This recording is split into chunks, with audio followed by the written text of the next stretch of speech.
भक्तों, चाहे जो हो जाए, लेकिन देवउठनी एकादशी के दिन चुपचाप से कर लेना। दूर्वा का यह चमत्कारी उपाय इतना पैसा आएगा कि संभाल नहीं पाओगे। माता लक्ष्मी और श्री गणेश भगवान साक्षात आएंगे। आपके घर ऐसे लोगों की किस्मत बदलने से कोई नहीं रोक पाता। इस साल 1 नवंबर 2025 का दिन अति शुभ और दिव्य संयोग लेकर आ रहा है, क्योंकि इस दिन कार्तिक महीने के शुक्ल पक्ष की एकादशी तिथि यानी देवउठनी एकादशी या प्रबोधिनी एकादशी पड़ रही है। यह वही पावन तिथि है जब भगवान श्री हरि विष्णु योग निद्रा से जागते हैं और संपूर्ण सृष्टि में पुनः चेतना, ऊर्जा और मंगल भाव का संचार होता है।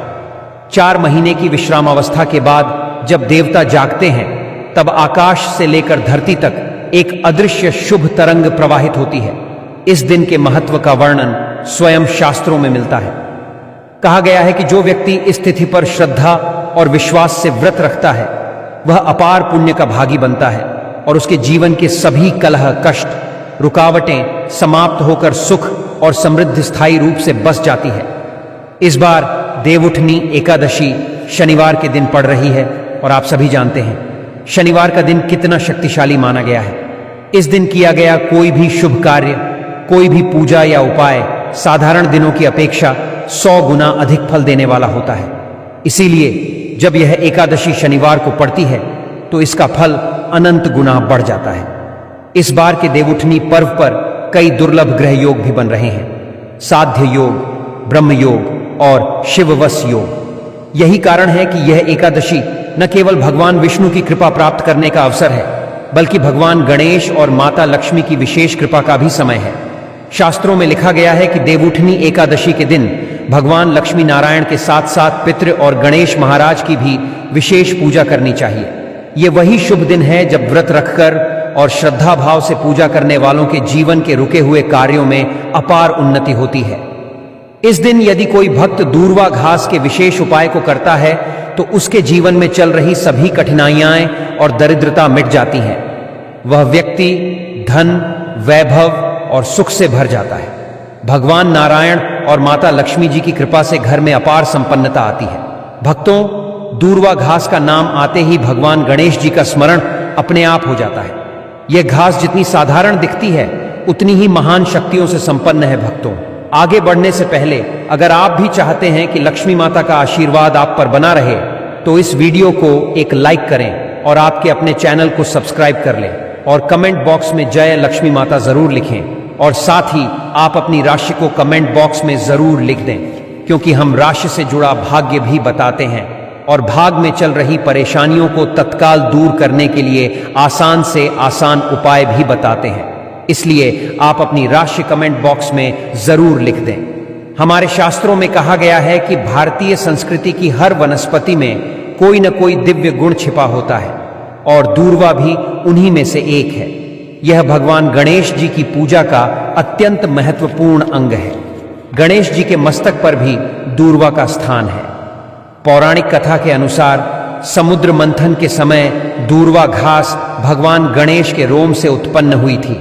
इसी कारण इसमें दिव्यता और अपार शक्ति समाहित मानी जाती है। अगर कोई व्यक्ति पूरी श्रद्धा से गणेश जी को दूर्वा अर्पित करे तो उसके जीवन के सभी विघ्न दूर हो जाते हैं और उसके कार्य सफल हो जाते हैं। भक्तों, यह दूर्वा न केवल धार्मिक दृष्टि से पूजनीय है, बल्कि तांत्रिक और आयुर्वेदिक दृष्टि से भी अत्यंत शक्तिशाली मानी गई है। यही कारण है कि यह देवउठनी एकादशी, जो इस बार शनिवार को आ रही है, दूर्वा के उपायों के लिए सर्वोत्तम मानी जा रही है। शनिवार को किया गया दूर्वा का उपाय हजारों यज्ञों के समान फल देता है। इसलिए भक्तों, यदि आप भी अपने जीवन की परेशानियों से दुखी हैं, चाहे धन की कमी हो, व्यवसाय में रुकावटें हों या नौकरी में असफलता, तो इस एक दिन किए गए दूर्वा के उपाय से सब कुछ बदल सकता है। शास्त्रों में यह भी कहा गया है कि जो व्यक्ति कार्तिक शुक्ल एकादशी के दिन विधिवत व्रत रखकर दूर्वा घास का विशेष प्रयोग करता है, उसे जन्म मरण के बंधन से मुक्त होकर स्वर्ग प्राप्त होता है। यही वह तिथि है जब भगवान विष्णु की कृपा से पितृ प्रसन्न होते हैं और घर में सुख शांति का वास होता है।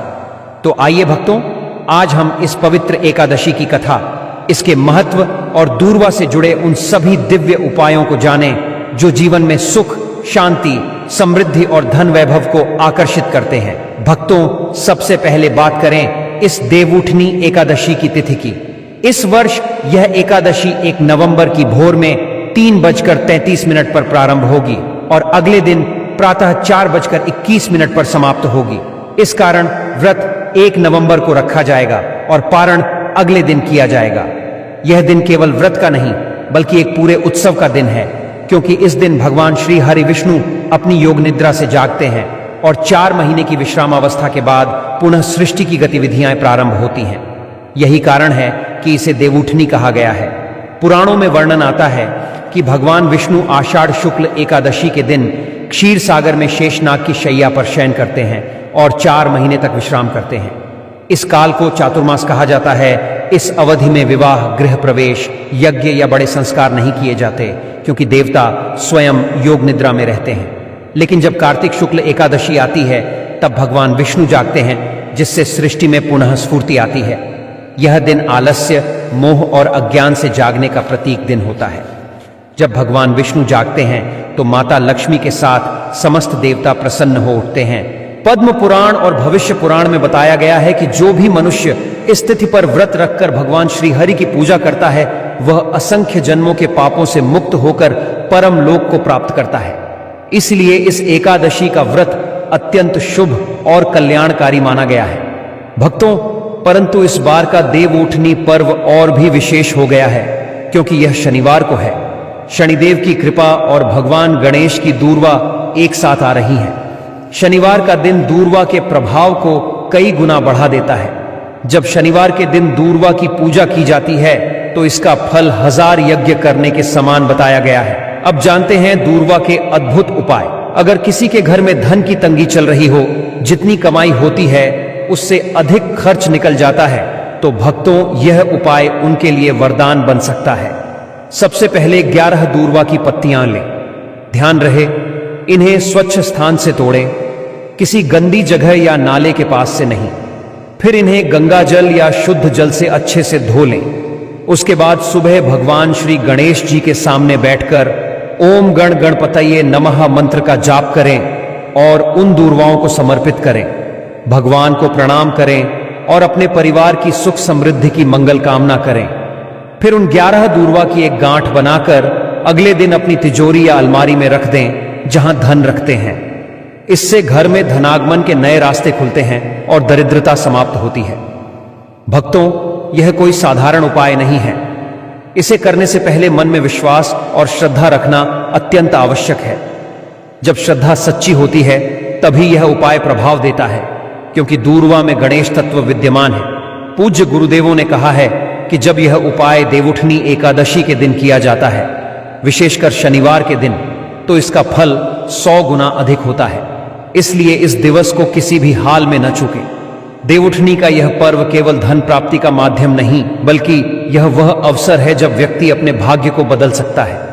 जिन लोगों के कार्य वर्षों से रुके हुए हैं, जिनकी मनचाही नौकरी नहीं लग रही या विवाह में अड़चने हैं, उन्हें यह उपाय अवश्य करना चाहिए। बस एक दूर्वा की डंडी और एक लोटा शुद्ध जल लेकर गणेश जी के मंदिर या घर के पूजा स्थल पर जाएं। वहां बैठकर श्री गणेशाय नमः मंत्र का 11 बार जाप करें और दूर्वा भगवान के चरणों में अर्पित करें।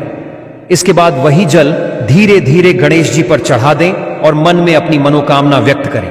विश्वास रखें, शीघ्र ही गणेश जी आपकी बाधाएं दूर करेंगे और सफलता आपके कदम चूमेगी।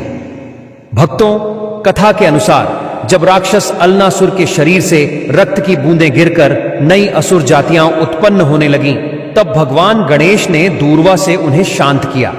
गणेश जी ने दूर्वा का प्रयोग कर उस रक्त प्रवाह को रोक दिया था। तब से दूर्वा को संकट निवारण की अमोघ वस्तु माना जाने लगा। इसी कारण दूर्वा का पूजन, व्रत और प्रयोग करते समय सच्चे मन की भावना रखना आवश्यक है। दूर्वा केवल वही फल देती है जब भावना शुद्ध और उद्देश्य नेक हो। भक्तों, दूर्वा घास के प्रयोग के बारे में एक रहस्यमय तथ्य यह भी बताया गया है कि यह केवल विघ्नों को ही नहीं मिटाती, बल्कि मन की अशांति और नकारात्मकता को भी भस्म करती है। यदि किसी व्यक्ति के जीवन में बार बार असफलता मिल रही हो, घर में कलह क्लेश बना रहता हो या कार्यों में लगातार अड़चनें आ रही हो, तो उसे 11 या 21 दिनों तक प्रतिदिन भगवान गणेश जी को ताजी दूर्वा अर्पित करनी चाहिए और गणेश अथर्व शीर्ष या गणेश वंदना का पाठ करना चाहिए। यह प्रयोग अत्यंत चमत्कारी और सिद्ध माना गया है। अनेक श्रद्धालुओं ने अनुभव किया है कि जब उन्होंने श्रद्धा भाव से दूर्वा अर्पित करने का नियम अपनाया तो उनके जीवन के रुके हुए कार्य स्वयं बनने लगे, परिवार में शांति का वास हुआ और आर्थिक समृद्धि का प्रवाह बढ़ता गया। दूर्वा घर के वातावरण को भी पवित्र करती है। यदि प्रत्येक एकादशी को ताजी दूर्वा लाकर अपने घर के मंदिर में रखी जाए और फिर गणेश जी को चढ़ाई जाए तो घर से नकारात्मक ऊर्जा अपने आप निकल जाती है। तांत्रिक ग्रंथों में दूर्वा के अनेक उपाय बताए गए हैं। उदाहरण के लिए, यदि किसी व्यक्ति को नजर या टोना टोटका लग गया हो तो देवउठनी एकादशी के दिन दूर्वा की 7 गांठें लेकर किसी पात्र में जल भरकर उसमें प्रवाहित कर दें या उस दूर्वा को व्यक्ति के ऊपर से 7 बार वार कर फेंक दें। इससे उस पर लगी बुरी दृष्टि तुरंत समाप्त हो जाती है। कई तांत्रिक सिद्धों का कहना है कि यदि किसी व्यक्ति के घर में अचानक टूट फूट होती हो, भय का वातावरण बना रहता हो, नींद में झटके या अज्ञात छाया का अनुभव होता हो तो दूर्वा उसके लिए एक चमत्कारी रक्षा कवच सिद्ध होती है। ऐसी स्थिति में उस व्यक्ति के तकिए के नीचे 7 दूर्वा की डांठें रखनी चाहिए और AUM दूर्वा नमः मंत्र का 108 बार जप करना चाहिए। इससे स्थान की नकारात्मक ऊर्जाएं नष्ट हो जाती हैं और मन को शांति मिलती है। यदि किसी परिवार को लगता हो कि उसके घर या कार्यस्थल पर कोई अशांति है या पूर्व में किसी नकारात्मक प्रभाव का असर है तो उस स्थान पर गंगा जल में दूर्वा डालकर चारों कोनों में छिड़क देना चाहिए। इससे वातावरण शुद्ध होता है और दुष्ट शक्तियों का प्रवेश रुक जाता है। जब यह उपाय शनिवार के दिन किया जाता है, विशेषकर देवउठनी एकादशी पर, तब इसका प्रभाव अनेक गुना बढ़ जाता है। परंतु भक्तों, जितनी बड़ी शक्ति दूर्वा में निहित है उतनी ही सावधानी इसके प्रयोग में रखनी होती है। शास्त्रों में कहा गया है कि दूर्वा को कभी भी नाखूनों से नहीं तोड़ना चाहिए। ऐसा करने से उसकी पवित्र ऊर्जा खंडित हो जाती है और भगवान गणेश अप्रसन्न हो सकते हैं। दूर्वा को हमेशा प्रातः ब्रह्म मुहूर्त में स्नान आदि शुद्ध के बाद ही तोड़ना चाहिए। मन में ओम गणपतये नमः का जप करते हुए दूर्वा एकत्र करनी चाहिए, तभी उसका प्रभाव फलित होता है।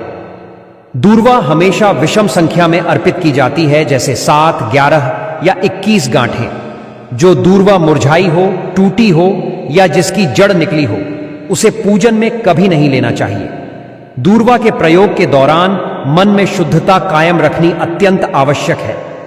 किसी प्रकार का अहंकार, ईर्ष्या या दूसरों के प्रति हानि की भावना नहीं रखनी चाहिए। दूर्वा गणेश तत्व से जुड़ी है और यह केवल कल्याणकारी कार्यों में ही संपूर्ण फल देती है। यदि इसे किसी को नुकसान पहुंचाने की भावना से प्रयोग किया गया तो उसका परिणाम उल्टा भी हो सकता है। भक्तों, आयुर्वेद में भी दूर्वा का स्थान अद्भुत बताया गया है। यदि किसी को नाक से खून आता हो, अर्थात नक्सीर होती हो, तो दूर्वा का रस निकालकर उसमें थोड़ा शहद मिलाकर सुबह और शाम 2-2 बूंद देना चाहिए। इससे चमत्कारिक लाभ मिलता है। यदि शरीर में किसी जगह रक्तस्राव हो रहा हो तो दूर्वा का लेप लगाने से वह तुरंत रुक जाता है। दूर्वा का रस चेहरे पर लगाने से मुहांसे, झाइयाओं और तैलीय त्वचा की समस्याएं दूर होती हैं। यदि शरीर में जलन या सूजन हो तो दूर्वा के पत्तों को पीसकर लेप लगाने से शीतलता प्राप्त होती है और त्वचा का संतुलन बनता है। गर्भवती स्त्रियों के लिए भी दूर्वा अत्यंत लाभप्रद बताई गई है। पुराने समय में महिलाएं गर्भधारण के बाद दूर्वा का रस गाय के दूध के साथ पीती थीं, जिससे गर्भस्थ शिशु को पोषण और शुद्ध रक्त मिलता था। परंतु यह प्रयोग चिकित्सकीय परामर्श से ही करना चाहिए। धार्मिक और औषधीय दृष्टि से यदि दूर्वा का संयोजन किया जाए तो इसका प्रभाव कई गुना बढ़ जाता है। उदाहरण स्वरूप, यदि कोई व्यक्ति देवउठनी एकादशी की सुबह स्नान कर हाथ जोड़कर दूर्वा से यह प्रार्थना करे, हे दूर्वा देवी, आप में श्री गणेश की कृपा है, आप रोगों का नाश करती हैं, कृपा कर मुझे आरोग्य, शांति और समृद्धि दें। फिर उस दूर्वा को गंगा जल में डुबोकर घर में छिड़के तो पूरा घर पवित्र हो जाता है और नकारात्मक शक्तियां दूर हो जाती हैं। तंत्र ग्रंथों में यह भी लिखा गया है कि यदि किसी व्यक्ति को बार बार अशुभ या डरावने स्वप्न आते हों या घर के वातावरण में बेचैनी बनी रहती हो तो दूर्वा के 21 ताजे तनों को गाय के घी में डुबोकर दीपक में जलाना चाहिए। उस धुएं से घर का वातावरण निर्मल हो जाता है और मानसिक तनाव समाप्त होता है। अब भक्तों, जो लोग भगवान गणेश जी की विशेष कृपा चाहते हैं, उन्हें इस शनिवार देवउठनी एकादशी के दिन प्रातःकाल उठकर स्नानादि शुद्ध करके स्वच्छ वस्त्र धारण करने चाहिए। फिर अपने घर के पूजा घर में जाकर भगवान गणेश के समक्ष बैठें और उन्हें 21 दूर्वा की माला अर्पित करें। गाय के शुद्ध घी का दीपक जलाएं, अनामिका उंगली से भगवान गणेश को कुमकुम का तिलक लगाएं और अपनी मनोकामना उनके चरणों में प्रकट करें। यह उपाय केवल अपने घर में करना चाहिए, मंदिर में नहीं। ऐसा करने से भगवान गणेश अत्यंत प्रसन्न होते हैं और शीघ्र ही सभी मनोकामनाएं पूर्ण करते हैं। भक्तों, पितृपक्ष का समय हमारे जीवन में अत्यंत श्रद्धा और भावना से जुड़ा होता है। यह वह काल है जब हम अपने पूर्वजों का स्मरण करते हैं, उन्हें तर्पण और श्राद्ध के माध्यम से संतोष प्रदान करते हैं और उनके आशीर्वाद से जीवन में सुख, शांति और समृद्धि का आह्वान करते हैं। इस काल में दूर्वा का विशेष महत्व बताया गया है। यह साधारण घास नहीं, बल्कि अमृत के समान पवित्र वनस्पति कही गई है। यह शीतलता, पवित्रता और संतोष का प्रतीक है। पौराणिक कथाओं में कहा गया है कि जब समुद्र मंथन हुआ और अनेक दिव्य रत्न उत्पन्न हुए, तब दूर्वा को भी देवताओं ने अमृतमय शक्ति से संपन्न किया। तभी से यह जीवनदायिनी और आत्मा को शांति प्रदान करने वाली वनस्पति मानी जाने लगी। ऋग्वेद और अथर्ववेद में भी दूर्वा का उल्लेख मिलता है। इसमें कहा गया है कि यह घास संतान वृद्धि देने वाली, आयु बढ़ाने वाली और पितरों को तृप्त करने वाली है। महर्षि कात्यायन ने भी कहा है कि दूर्वा सदैव अमृत का अंश अपने भीतर धारण करती है और इसका पितरों को अर्पण करना उन्हें दिव्य लोक की प्राप्ति कराता है।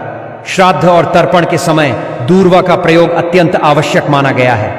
तांबे के पात्र में जल भरकर उसमें दूर्वा डालकर जब पितरों के लिए अर्पित किया जाता है, तो वह जल जीवन का प्रतीक बन जाता है और दूर्वा उसे शांति और ठंडक प्रदान करती है। इसी कारण दूर्वा के बिना पितृ तर्पण अधूरा माना जाता है।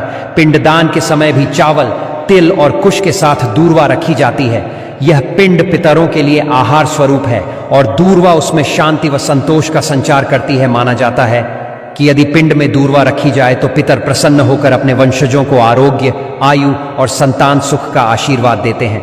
देवउठनी एकादशी के अवसर पर दीपदान का विशेष महत्व होता है। जब घी का दीपक जलाया जाता है और उसमें दूर्वा डालकर पितरों के नाम से अर्पण किया जाता है, तो वह दीपक केवल एक ज्योति नहीं रहता, बल्कि पितरों के मार्ग को प्रकाशित करने वाला दीप बन जाता है। शास्त्रों में कहा गया है कि दूर्वा के साथ किया गया दीपदान पितरों को अंधकार से निकालकर प्रकाशमय लोक की ओर ले जाता है। भक्तों, भगवान गणेश और दूर्वा का यह संबंध पितृपक्ष में भी अत्यंत महत्वपूर्ण माना गया है।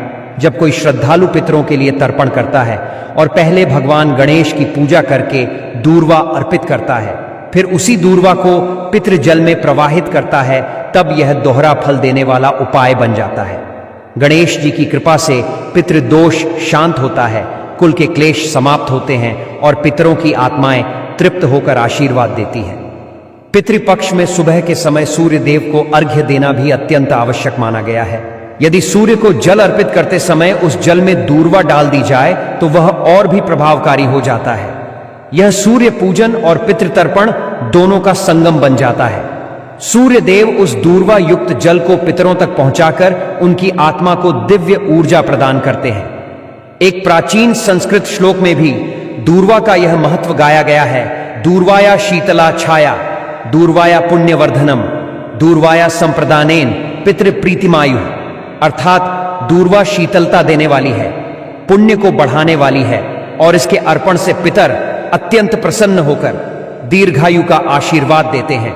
भक्तों, जैसे भगवान विष्णु 4 महीने की योग निद्रा के बाद जागते हैं, वैसे ही इस दिन मनुष्य को भी अपने भीतर की निद्रा, आलस्य, मोह और अज्ञान से जागना चाहिए। यह केवल देवता के जागरण का नहीं, बल्कि आत्मा के जागरण का पर्व है। पुराणों में आता है कि जब विष्णु योग निद्रा से जागते हैं, तब समस्त सृष्टि में एक अद्भुत कंपन फैलता है। नदियां मधुर स्वर में बहने लगती हैं, फूल अपनी सुगंध से वातावरण को आच्छादित कर देते हैं और देवगण हर्षोल्लास से गान करते हैं। पृथ्वी लोक से लेकर देवलोक तक आनंद की तरंगें गूंजती हैं। यही वह दिवस है जब जगत के सभी जीवों में नई ऊर्जा और उमंग का संचार होता है। इसीलिए देवउठनी एकादशी केवल पूजा या व्रत नहीं, बल्कि आत्मिक पुनर्जागरण का उत्सव है।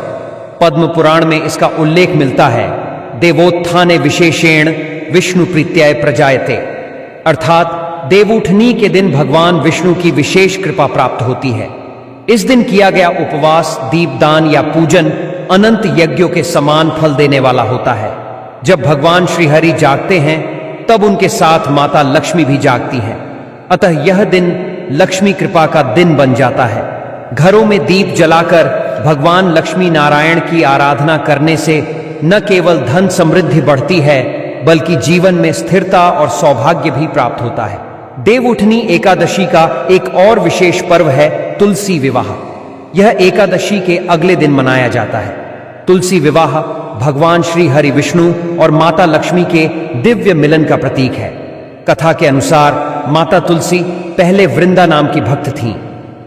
वे भगवान विष्णु की बड़ी उपासक और पतिव्रता स्त्री थीं। जब उनके तप की परीक्षा ली गई तब उन्होंने अपने शरीर का त्याग किया और तुलसी के रूप में प्रकट हुई। भगवान विष्णु ने उन्हें वरदान दिया कि वे सदा उनकी प्रिय रहेंगी और उनके बिना कोई पूजा पूर्ण नहीं होगी। इसी कारण से देवउठनी एकादशी के बाद तुलसी विवाह किया जाता है। इस दिन भगवान शालिग्राम, जो विष्णु का ही स्वरूप हैं, को वर बनाया जाता है और तुलसी माता को दुल्हन के रूप में सजाया जाता है। संपूर्ण वातावरण भक्ति, प्रेम और मंगल ध्वनियों से गूंज उठता है। घरों में गीत, मंत्र और हर्षोल्लास के स्वर मिलकर ऐसा वातावरण बनाते हैं जैसे स्वर्ग पृथ्वी पर उतर आया हो। तुलसी विवाह केवल एक धार्मिक संस्कार नहीं, बल्कि यह दिव्यता और सात्विकता का उत्सव है। जब कोई घर तुलसी विवाह करता है तो वहां लक्ष्मी का स्थायी वास होता है। कहा गया है कि इस दिन तुलसी माता और भगवान विष्णु की पूजा करने से घर में धन, सुख और संतान की वृद्धि होती है, पाप नष्ट होते हैं और जीवन की हर रुकावट दूर होती है। भक्तों, देवउठनी एकादशी का व्रत केवल आस्था का प्रतीक नहीं, बल्कि साधना और आत्मशुद्धि का माध्यम